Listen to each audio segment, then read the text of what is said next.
The following episode will contain spoilers. You have been warned. You're listening to Cinema IRL, the podcast that throws you into the movie and asks the question, what would you do? Who wants to win $1 billion playing hide and seek for 30 days? The catch: if you lose, it's more like hide and die. Would you risk it? Amber and Scott discuss after watching The Running Man. And now, Cinema IRL. I wish I could switch places for just one day. What would you do? Put yourself in my shoes. How do we handle this? What would you do? Put yourself in my position. What would you do? Now it's your turn. They didn't really show it, but I feel pretty confident that Tim and especially Jenny were rooting Ben on. Like, I could see it right now. Jenny was saying, "Run, Ben, run!" Jenny. Nothing like a Forrest Gump reference to get us started on a 2025 film. All right, so, ladies and gentlemen, this episode we are talking about The Running Man. In a near-future society, The Running Man is the top-rated show on television, a deadly competition where contestants known as runners must survive 30 days while being hunted by professional assassins, with every move broadcast to a bloodthirsty public, and each day bringing a greater cash reward. They definitely deviated quite a bit from the original.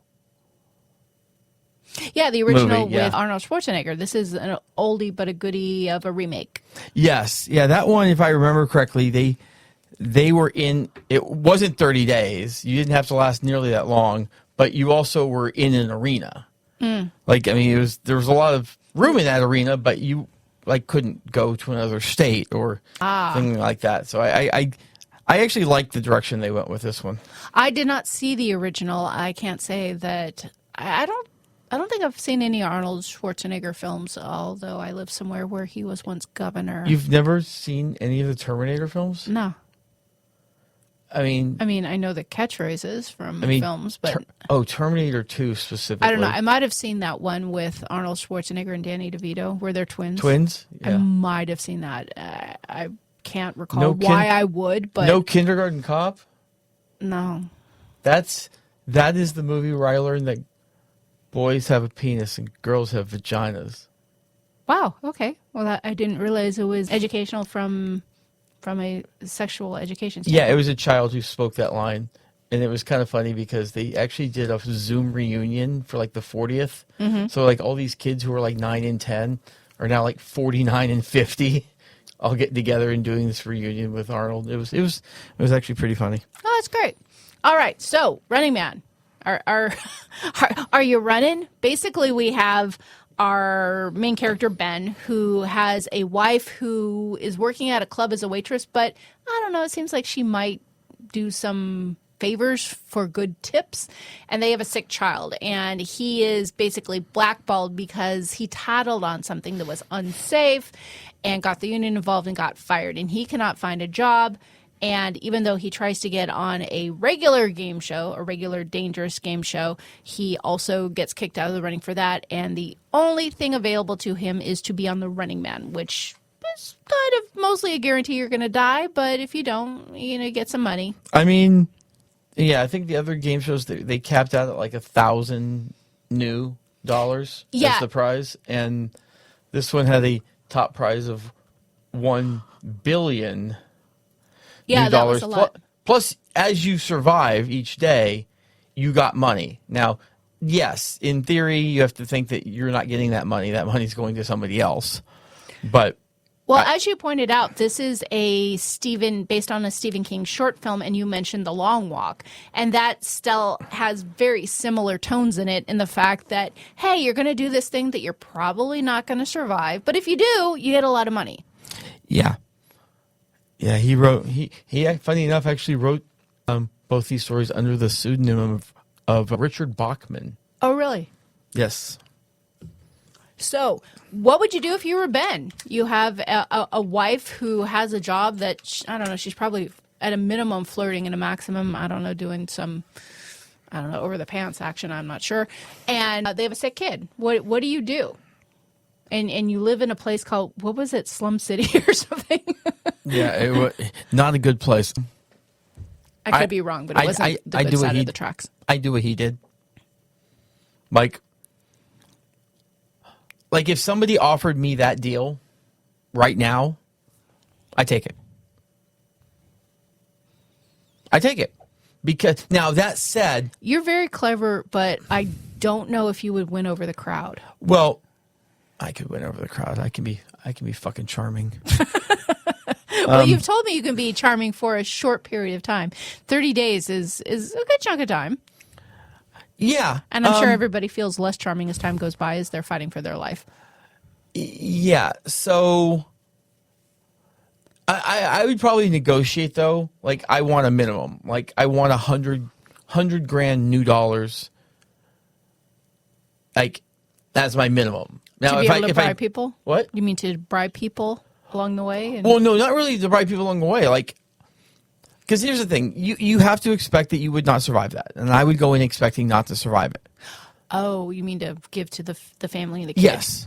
I want to know that my death is worth at least $100 grand new dollars. And I keep making this specification because it was a new currency, but I kind of came to the conclusion over the course of the movie that I'm maybe guessing. Oh, I'm definitely guessing a little here. I've got it at 5-1 to real dollars. So like 100. Why? Based on what? Why are you converting currency? Well, because that's what I do. That's what I do. But you can't help but going down the rabbit hole of a good math equation. I mean, if you don't have insurance and you're having to take your kid to a doctor, you can't expect that $500 is going to get the job done. You just can't. I don't know how things are in the future. I put it at like 20. If it's 2,500, you know you're going to get everything done that you need to get done. Like it's I think in the future things are either significantly less or insanely more. Like I think healthcare is likely to swing wildly one way or the other from where we are today. It's possible. There were a few other things that made me think it was roughly 5-1. So the 100,000 new was 500,000 current dollars. So I figure if I've got that guarantee, I'm willing to go for it. And then obviously you're still trying to get more, but.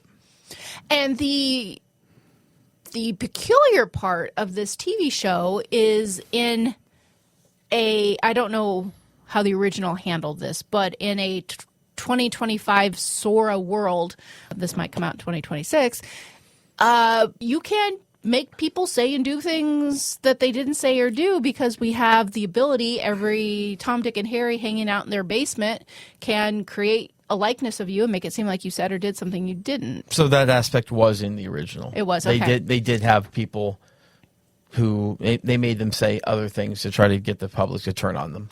And, that's fascinating because that's when you look at sci-fi, I marvel at this. So basically, Stephen King wrote this several decades ago and talked about, I don't know if this was in the book. Yeah, you can fact check me here, but talking about people being altered through their video communications. Was this in the original book? Do you know? I never actually read the book. I only saw the movie. Because this is something that I've thought about, is how authors who wrote science fiction books many, many, many years ago actually were fortune tellers.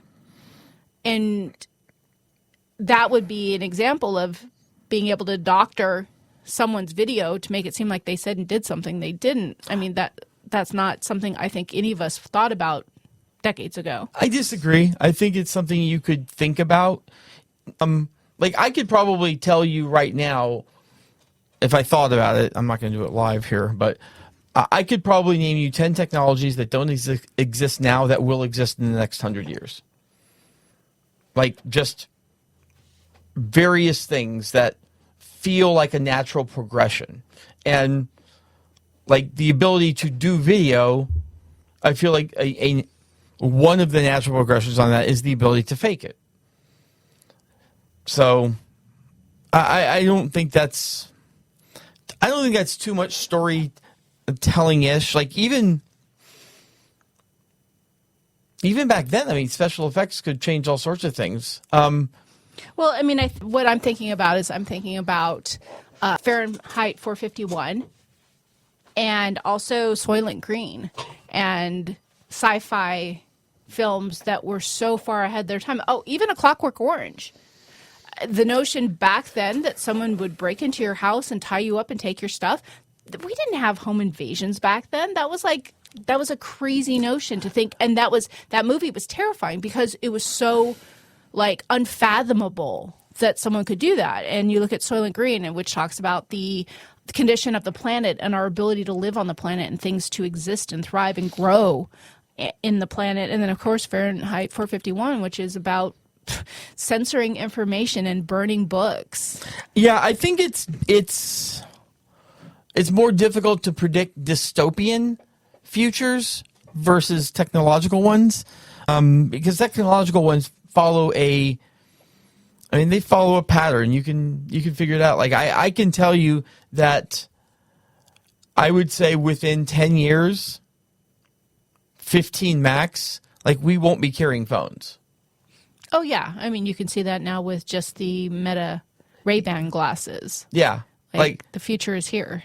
Yeah, for sure. I think that there is definitely a future. I mean, I think it's entirely possible it could be a future that involves contact lenses that go in your eyes, and they even find a way to charge the contact lenses while you're wearing them. Yeah, or implants like I believe, I can't recall what episode of Black Mirror it was, but you just had this little thing you popped in near your temple that did stuff. So yeah, I agree.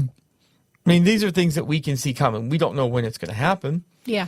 There's only two things that I am not sure whether or not they will actually happen, because I'm not sure on the technology. One is teleportation. The other one is time travel. I have a feeling time travel. See, this is where it gets weird. I don't think time travel will happen because it can't happen. Because if it could happen, we would have had more evidence of it by now, because someone from the future would have come back. Some gossipy person who couldn't keep it to themselves that they were from the past or the future. I mean, but there have been people who have said, I'm from the future, but yeah, but like we don't know if they're crazy or if they like truly are. I think the idea is to more think that they're crazy. So, and teleportation, I'm just not sure how they take you apart and put you back together. Yeah, I don't know that either. So, back to Ben. But I could see upload. Yeah. I could see uploading the like Amazon TV show. Not just living in the afterlife, but I could see them re-uploading. Yeah. Like for Who sure. knows? Who knows? So Ben is on the run, and he is making some friends along the way, and he is fighting back, trying to stay alive so he can see his daughter and his wife again. What would you do in regards to trusting people in that situation? Because people are financially incentivized to report you and kill you. So I don't trust anyone except my wife and daughter. But it is entirely possible for someone to earn trust over time. So based on that, we had the character played by Michael Cera, Elton, and he has a mother who is rooting against Ben on the show, and Elton is supposedly a safe haven for Ben, so he winds up visiting Elton, and Elton's going to help him get through the last 2 weeks of him being on the run. But his mother finds Ben, and then Elton... Okay. So this takes me to a point where I wasn't actually going. They had a square in their living room in this very drab set, but a bright white and red logo for the network in their house, which they pushed, which brought hunters there within about 45 seconds. Well, do they all houses have that? Essentially the police first, and then like the hunters themselves. But came the after. button, But the button, is that we didn't see that in other rooms. Are you familiar enough with the movie or the book to know, does everyone have that button? So again, the first movie took place really in an arena. It was a closed environment. Oh, okay. So this whole public notion thing wasn't there. So if you were Elton and your mom was trying to upend your plans, what would you do with the mom? And would you push the button like Elton did? Mostly, I think, to have some fun with using all of his booby traps and rigged devices throughout the house to get the bad guys. Absolutely not. That was ridiculous. I get that you want to have fun with them, and I think that's perfectly fine to do. But you need to do it. You need to do it solely on your terms. Like you have everything perfectly set and ready and go. And he just, it's like a light bulb turned on his head when Ben was like, you'll bring all of them here, all the goons here. And Elton says, count me in, like pushing Elton, the button. Yeah, like Elton didn't think about that before. I mean, obviously he would have. So what would you have done about the mother, whether you were Elton or Ben? Because the mother is obviously a huge problem in the fact that she even starts this of wanting to turn Ben in. Lock the bitch in the closet. She was very loud. Mom, you're going in the closet. You're going in a fucking closet right now. Because again, like, if you have a plan, you don't want somebody else ruining it.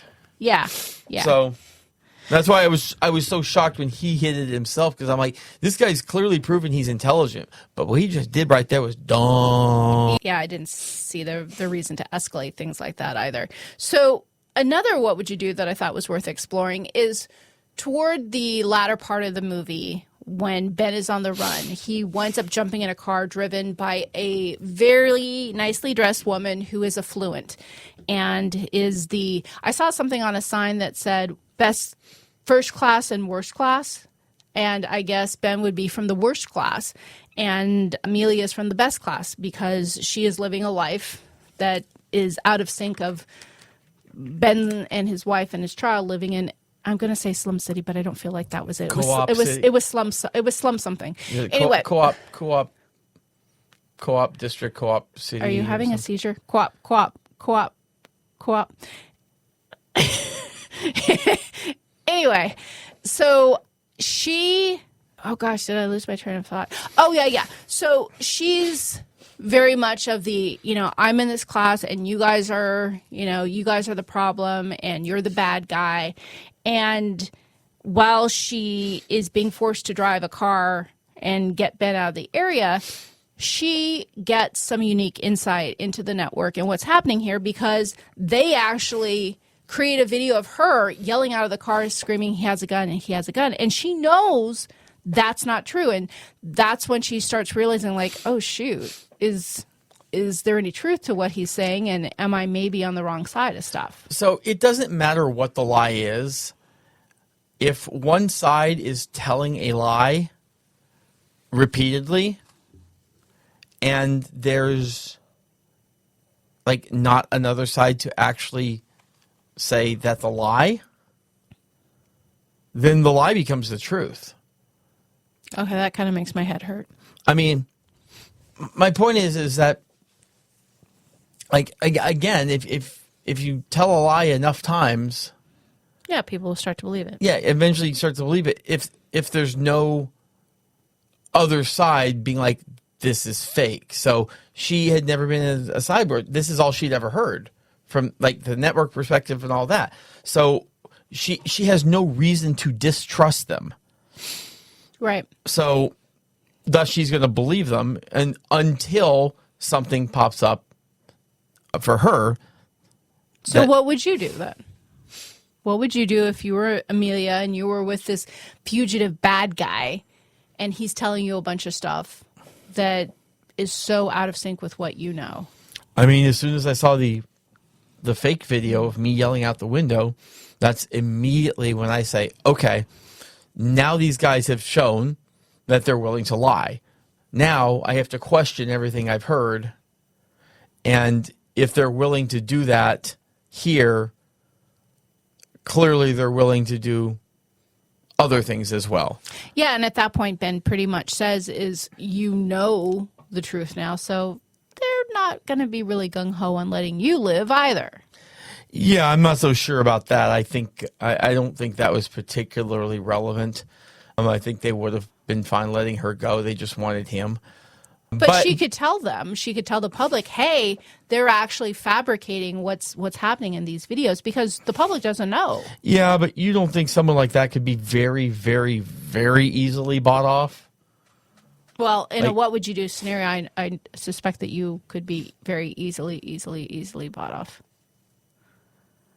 Hello? Yeah. Well, yes. I mean, hey, here's $100,000 new. You didn't see shit. So this is a less what would you do and a more what the actual F thing. So at the end, spoilers people, we see a one of the hunters who has his mask off because he's wearing a mask throughout the film, and then says that he was the guy from season 1 that got to 29 days. If he got to season 1, why the heck was he not recognized? Like, season 1 of Running Man, you would think that either Amelia or Ben would have recognized him, saying, hey, dude, you're the guy from season 1. But at that point, he's walking around with no mask on, and then it's this big reveal at the end that he's the guy from season 1. Well, we don't know how many seasons in they are. I mean, if this is season 2, yeah. No. They did reference. I cannot recall what they said, but yeah, no, it definitely wasn't season 2. That they said or did something that made it seem like this has been on for a while. Yeah, if it's season 12 and it's been 11 years. I mean, if he's the only guy who made it to day 29 and the longest running contestant, I mean, there's obviously some recognition with that. I mean, maybe. I mean, if he changes his hair. I mean, I remember who won past seasons of Survivor because it was noteworthy. Yeah, but they're not trying to hide behind a mask moving forward here. I could see him just saying, okay, I've got the mask, but I'm going to change my look anyway so that I'm not identified, because then I look like a corporate rat. I mean, I remember Survivor, which at this point was the premiere was 25 years ago. And I still remember that Richard Hatch won. Yeah. Because it was the first one and it was noteworthy. Much like, I mean, Survivor was a big deal, and I'm sure the first Running Man was a big deal too. Anyway, I thought that was kind of sloppy. Yeah. Though within that premise there of what went down on the plane, so he was given an offer to basically kill all the hunters and get his own show. And, like, presumably, like, he's kept all the money he's made to that point, because at that point he'd made a lot of money, like a lot of money. Right. And he's just been told that these hunters killed his family. Now, whether or not that's true, I don't think it matters. I think you're going to go into a blind rage at that point. Yeah. So I'm definitely accepting the offer, because mostly it kills all the hunters on the plane by taking the offer, and I'm not going to die.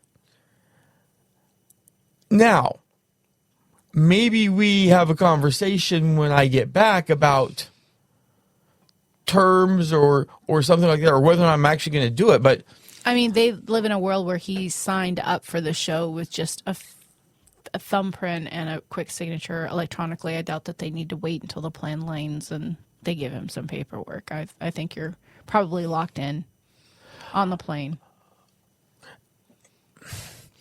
Yes, but my whole thing is I don't want to die. And I need to do what I need to do to survive. And those hunters were there to kill me. And I believe they killed my family. Like, regardless of whether or not they were actively trying to, if the network's going to turn on them and sell them out, I'm going to let them sell them out so I can kill them and get on the ground safely. Again, theoretically, this money has already been paid. Like, it seemed like it was being paid throughout. I've made a lot of money. We could discuss exactly what my role is. Maybe it's something different, but he had an out to be paid. I mean, $5 million a season. Yeah, $5 million a season to make a deal with the people who just killed your family, as far as you know. But you can figure that out when you get to the ground. You already know that they're willing to It's interesting. This actually goes back to The Long Walk as well, because you have that situation where one of the main characters' dad was hoarding books, and you were supposed to not have access to books, and he went down for the count for the cause out of principle. And this kind of, again, I guess both mirroring each other with Stephen King stories, is you still have that thing about principle. Do you do something for the principle of it, or do you die? Like, do you stand up and say, no, I'm not going to make a deal with you. You killed my wife and daughter. Well, it's more like, versus, do you sell out your principles or do you die? And I sell out. It's the same thing. I sell out my principles. Yeah, I mean, it's the same thing. And actually, it kind of makes me curious about some other Stephen King stories, is if this is a theme or if it's just between these two films. Because here's the other thing, too. If you haven't listened to our Long Mile podcast episode, go ahead and check that out. Yeah, this is sort of one of those keep your enemies close, keep your friends closer type situations where he agrees to, like, he wants to kill this guy. Well, if that guy actively thinks he's trying to kill him. Which him? I'm sorry, I'm lost. The executive. Oh, okay. Killian. If he thinks that Ben's actively trying to kill him, well, he's not going to put himself in a position to be killed by him. Yeah. But if he doesn't know, then you can get on the inside. And that's the thing. Once you get on the inside of things, you can affect so much change. Which actually makes me think of our episode on Wicked, and we talk about Elphaba and Glinda working on the inside. But yeah, 100%. Get on the inside, and once you're on the inside, then you could do stuff. But like, if you're on the outside, you can only do so much. Yeah, and this was a self-driving plane, or at least one that they could take control of. So it didn't matter if the plane was going down or whatever; it could be controlled remotely. So there could be a different outcome regardless of the status of the plane. Yeah, I'm playing nice, or at least I'm faking like I'm playing nice. Yeah, and that also gives him a chance to A, not die, B, figure out what his next move is. Yeah, it buys you some time. You could be like, thanks. Yeah. She always nagged me to do the dishes. It's all good, dude. He didn't need $1 billion new. even if I'm dead wrong about the conversion, and it's, call it 1-to-1. You don't need $1 billion. You've made it to day 17. You're probably in for a few million at that point.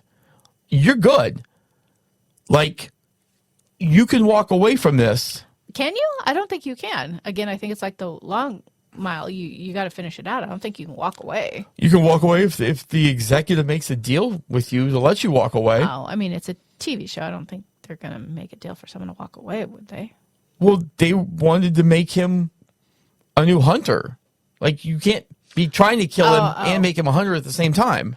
Like, they're giving him an out. Gotcha. I'm 100% taking it because I get to see my family again. And we have more than enough money to get out of the slums, make sure my baby doesn't have any medical issues. For me, it's a slam dunk to say yes, and then you figure it out later. Like, what does being hunter number 6 actually entail? Does it actually entail me hunting, like, good people like him? Or not? So, That's a weak ending. Oh, we're ending? Yeah, do you want to do the running thing again? I just like bookend this episode. Run, Ben, run! We hope you enjoyed our episode. Thank you for listening. And to catch all the new episodes, please subscribe. We release 2 to 3 episodes weekly, so we'll have new content regularly. Until next time.